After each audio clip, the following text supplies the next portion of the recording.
It was supposed to be a routine drug warrant. February 18th, 2010. The target, a prescription pill mill. But when investigators from the FBI and the Pennsylvania State Police entered this building, they stepped into a world of darkness. The air was thick with the smell of cat urine and antiseptic. The floors were sticky, the walls were stained, and in the silence, they would find things that defied all understanding. This is not a scene from a horror movie. This was real. And at the center of it all was a man the community knew as a doctor. A man named Kermit Gosnell. This is the story of how a monster operated in plain sight for decades, and how the system designed to stop him failed over and over again.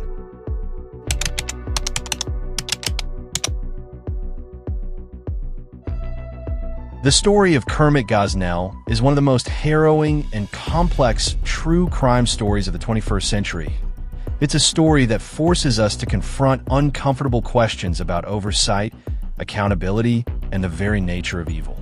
To understand how it happened, we have to start at the beginning with the man behind the monster. This is a deep and difficult story. If you're ready to follow us into this investigation and understand the full scope of what happened, we ask you to support this channel by hitting that subscribe button and ringing the notification bell. It helps us continue producing in-depth documentaries like this one. Now, let's begin.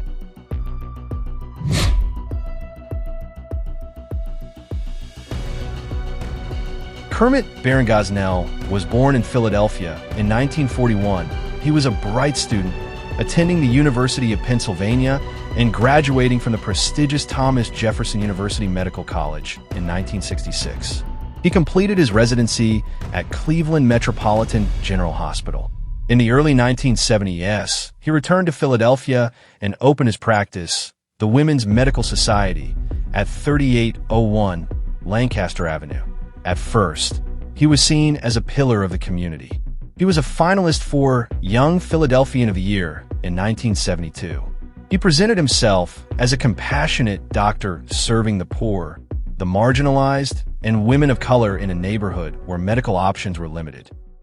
I worked at Dr. Kermit Gosnell's office, and I started out doing tools, the instruments, and then eventually I was asked to help in the room during procedures. I was supposed to just volunteer because I had just left my husband, and they were looking out for me for income. He taught me everything. I became his ace, as they say, right-hand man. I just felt as though I owed him because when I was in high school, I met their niece. They helped me. They helped me through high school. My prom, when my daughter was born, everything, they've been there. But the respectable facade had cracks from the very beginning. In 1972, the same year he was up for that civic award, Gosnell participated in a televised event that would become known as the Mother's Day Massacre. Along with other doctors, Gosnell performed 15 abortions using an experimental device called the supercoil. The device was designed to induce labor, but it was incredibly dangerous. Multiple women suffered life-threatening complications, with one, Barbara M., developing a 106-degree fever and a massive infection that nearly killed her. This was the first of many, many red flags. Over the next 3 decades, Gosnell would be sued for malpractice 46 times. Let that number sink in. 46 lawsuits. Most were settled out of court, quietly swept under the rug. But one case was different. It was a tragedy that should have ended his career. In 2000, 22-year-old Semika Shah went to Gosnell for an abortion. During the procedure, Gosnell perforated her uterus and cervix. Instead of sending her to a hospital for emergency care, he sent her home. She died days later from a massive infection and sepsis. Her family sued and settled for $900,000. The Pennsylvania State Board of Medicine was notified. The Department of Health was aware. Yet, no one shut him down. No one stopped him. The system had its first, best chance to end the horror, and it failed.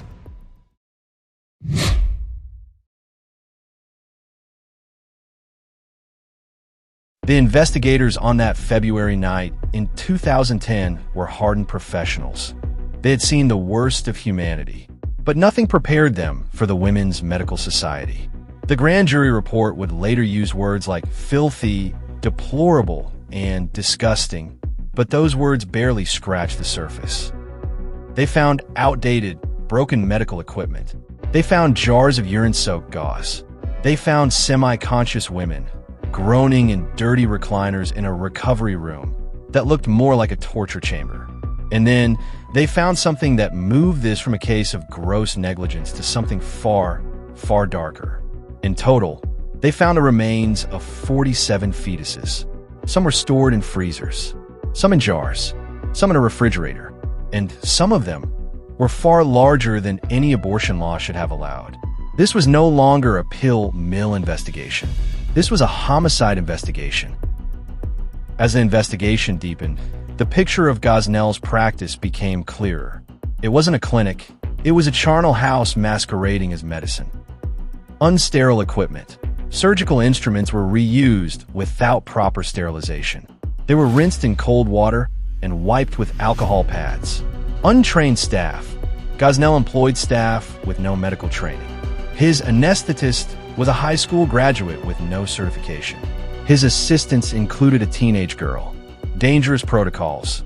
The same sedatives were used on all patients, regardless of weight or medical history, leading to frequent overdoses. I think there's a lot of evidence here that it didn't matter to this doctor one bit whether he killed the fetus inside the womb or outside the womb. As a matter of fact, it was clear that in his late-term abortions, he was using medications to dope up the patient and try to get the baby out and then kill it outside the womb. The cats, it turned out, were not just a hygiene issue. They were a metaphor for the utter lack of care. Gosnell allowed them to roam freely, defecating where they pleased. One cat was even found dead, decomposing in a basement closet. This was the environment where vulnerable women entrusted their lives.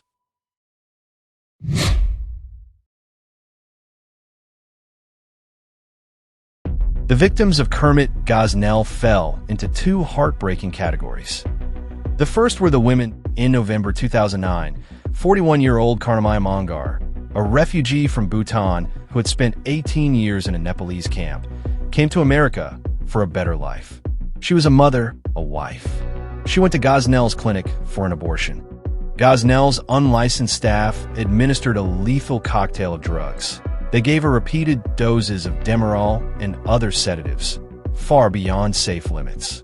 She had a negative reaction, lost consciousness, and stopped breathing. Instead of calling 911 immediately, the staff fumbled, unable to use the broken emergency equipment. By the time she reached the hospital, Karnamaya Mangar was brain dead. She was pronounced dead the next day. An autopsy showed the cause of death was a drug overdose. But the second group of victims, their stories are even more chilling.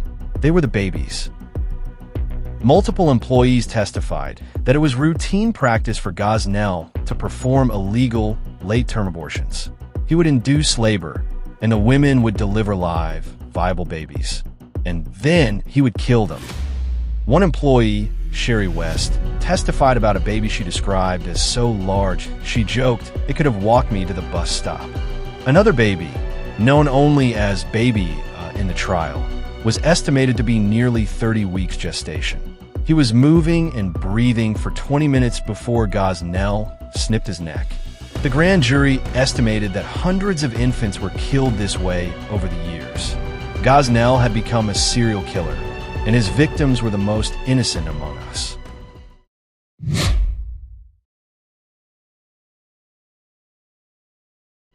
The evidence was so overwhelming, so horrific, that a special grand jury was convened. For over a year, they heard testimony, reviewed evidence, and pieced together the gruesome puzzle. In January 2011, they released a nearly 300-page report that was not only an indictment of Gosnell, but a blistering condemnation of the entire system that allowed him to operate. The report was scathing that it detailed the 17 years without a single inspection. It listed the ignored complaints. It described the deliberate indifference of state officials who, the jury concluded, did not want to invigorate the anti-abortion lobby by aggressively inspecting clinics. Gosnell, his wife Pearl, and 8 members of his staff were charged with a litany of crimes, including murder. The trial of Kermit Gosnell began in March 2013. It lasted 58 days. The prosecution's case was built on a mountain of physical evidence and the damning testimony of his own staff. The defense's strategy was baffling. Gosnell's own lawyer conceded that the clinic was deplorable and a mess, but argued that Gosnell had not personally killed the babies, and that Karnamaya Mongar's death was a medical accident. Gosnell himself did not testify. Throughout the trial, he was often seen nodding off, seemingly detached from the gruesome testimony describing his life's work. The most powerful moments came from the employees who turned state's evidence. They described in cold, clinical detail the routine nature of the killings. They described the profit motive. Gosnell made up to $15,000 a day in cash, a fortune he hoarded in his home. The Women's Medical Society was not a clinic. It was a killing factory, and Gosnell was its cold-hearted foreman. 30-week fetus has an over 80% chance of surviving. I have delivered babies at 24 weeks, and now they come and see me, and they're high school students, and so 30 weeks, come on. To avoid the death penalty, Gosnell agreed to waive his appeals. On May 15, 2013, he was sentenced to 3 consecutive life sentences in prison without the possibility of parole. There would be no martyrdom, no lengthy legal battle. He would simply be locked away forever. But the story doesn't end with Gosnell's conviction. The real, lingering horror is in the question: how was this allowed to happen? The grand jury report was unequivocal. Multiple state agencies received multiple complaints over multiple decades, and they did nothing. The Department of Health hadn't inspected the clinic since 1993. The Department of State received numerous complaints, but took no substantive action. Nearby hospitals treated dozens of women with complications from Gosnell's botched procedures, but never reported him to the state. In the wake of the trial, Pennsylvania passed new laws, known as Targeted Regulation of Abortion Providers, or TRAP laws, mandating stricter clinic standards and more frequent, unannounced inspections. While politically contentious, they were a direct response to the failures exposed by the Gosnell case. The case of Kermit Gosnell leaves us with a deep and unsettling legacy that IT is a story of a singularly evil individual, yes, but is also a stark warning about what happens when bureaucracy, political fear, and apathy create a vacuum where monsters can thrive. It challenges us to look beyond our ideological divides and ask, how do we protect the most vulnerable among us? How do we ensure that those in power are held accountable when they fail in their most basic duties? The victims of Kermit Gosnell, Karnamaya Mongar, Semika Shah, and the countless unnamed babies cannot be forgotten. Their stories are a permanent scar on our collective conscience, a grim reminder of the cost of indifference. If this documentary provided you with a deeper understanding of this complex case, please consider supporting our channel further by sharing this video with someone who should know the story. For more deep dive investigations into history, true crime, and unsolved mysteries, make sure you're subscribed. Thank you for watching.